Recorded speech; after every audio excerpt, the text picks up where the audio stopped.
Olá, doutoras, olá, doutores, e aí, tudo bem com vocês? Espero que todos estejam em paz. Estamos aqui para mais um vídeo onde vamos tecer comentários sobre um artigo específico do PL 04 de 2025.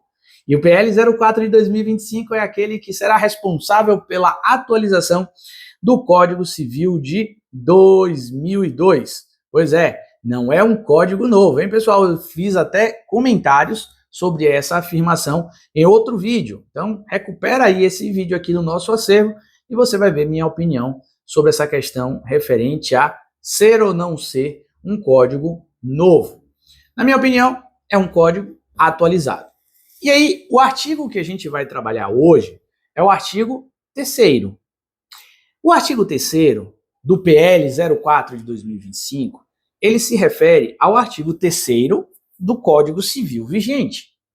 E no Código Civil vigente, o nosso artigo 3º, ele se refere à teoria das incapacidades, mais especificamente, à incapacidade absoluta.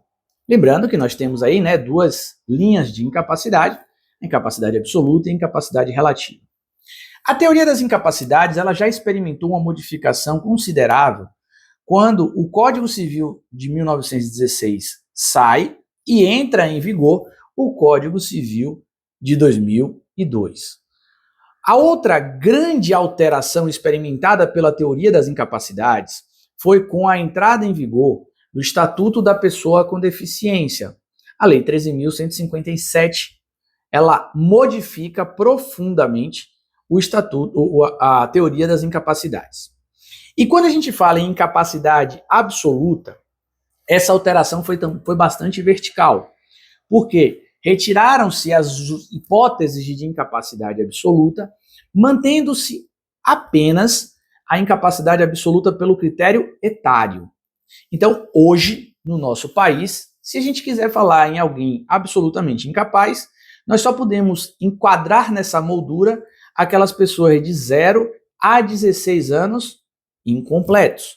Não existem outras figuras que versem sobre incapacidade absoluta. As hipóteses que ali existiam com a Lei 13.157 ou foram extintas ou foram lançadas para o artigo 4º, que trabalha aí com a incapacidade relativa. Então, por exemplo, existia uma previsão que estava na incapacidade absoluta e que foi arremessada para a incapacidade relativa, que trata sobre aquelas pessoas que não conseguirem exprimir sua vontade, mesmo que por causa transitória ou permanente. Até a entrada em vigor do Estatuto da Pessoa com Deficiência, essa era uma hipótese de incapacidade absoluta. A partir de então, ela foi lançada para a incapacidade relativa. Então, por exemplo, se você tem uma situação de alguém que está em coma, apesar dessa pessoa não conseguir exprimir sua vontade, hoje, tecnicamente, ela não é considerada como absolutamente incapaz. Ela é considerada como relativamente incapaz. E isso, pessoal, tem reflexos profundos em diversos pontos da legislação. Como, por exemplo, o que ocorre com prescrição. Então, na prescrição, ela começa a correr contra os absolutamente incapazes. Mas ela ela começa a correr contra os relativamente incapazes, mas ela não corre contra os absolutamente incapazes. Então, se aquela pessoa que está em coma, ela fosse considerada como absolutamente incapaz, lembrando que isso não ocorre nos dias atuais, não correria contra ela a prescrição. Mas como ela é considerada como relativamente incapaz, contra ela corre prescrição.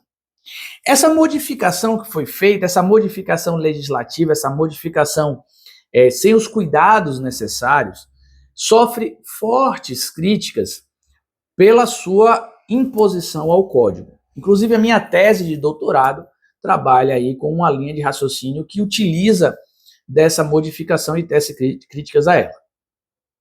Então, nunca foi algo que foi muito bem recebido pelo sistema. Sempre se interpretou isso como um erro do sistema como algo que não poderia ser admitido. Afinal de contas, se a pessoa não consegue exprimir sua vontade, como é que contra ela vai correr prescrição, por exemplo? Então, esse é um ponto que foi tocado pelo PL 04 de 2025.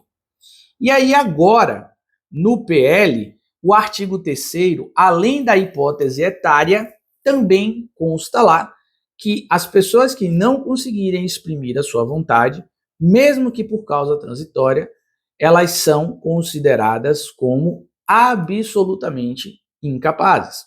E aí eu volto a dizer que, sendo absolutamente incapazes, os benefícios e os malefícios legislativos mudam em comparação ao relativamente incapaz.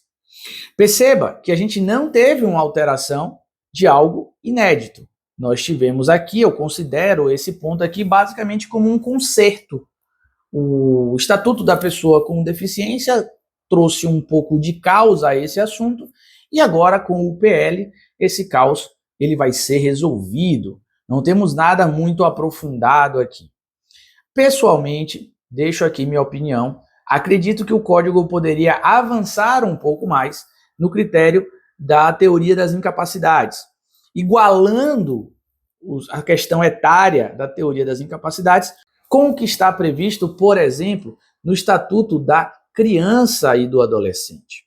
Isso porque lá no Estatuto da Criança e do Adolescente, nós temos também uma classificação etária, uma divisão entre criança e adolescente. E a legislação específica sobre o tema, ela diz para a gente o quê? Que será considerado como criança aquele indivíduo de 0 a 12 anos incompletos e adolescente aquele de 12 anos incompletos, 12 anos completos, a 18 incompletos. Então a gente tem uma classificação de criança e adolescente que, por exemplo, interfere no tipo de resposta que o Estado pode dar para determinadas práticas, pois criança não comete ato infracional, adolescente comete. Então aquele indivíduo acima de 12 anos, ele já comete ato infracional. A criança, no caso da guarda do ECA, por exemplo, ela não precisa ser ouvida necessariamente. O adolescente precisa.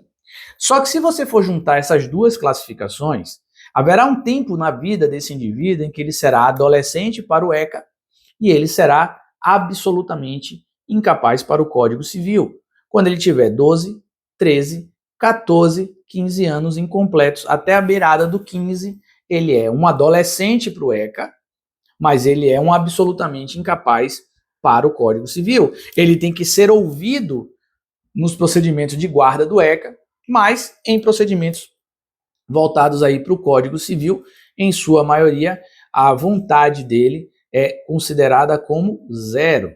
Então, pessoalmente, eu acho que o código poderia ter evoluído e adequado à teoria das incapacidades, trazendo a hipótese de incapacidade absoluta para a espécie aí de criança, ou seja, para a perspectiva de uma criança 12 anos incompletos. A partir dos 12 completos, nós teríamos aqui relativamente capaz. O que é que vocês acham dessa opinião? Você acha que é uma boa ideia, que não é uma má ideia? Deixe aqui seu comentário e se liguem que vamos trazer outros vídeos aqui comentando sobre essas alterações do PL 04 de 2025. Legal? Vejo vocês então num próximo vídeo e até lá!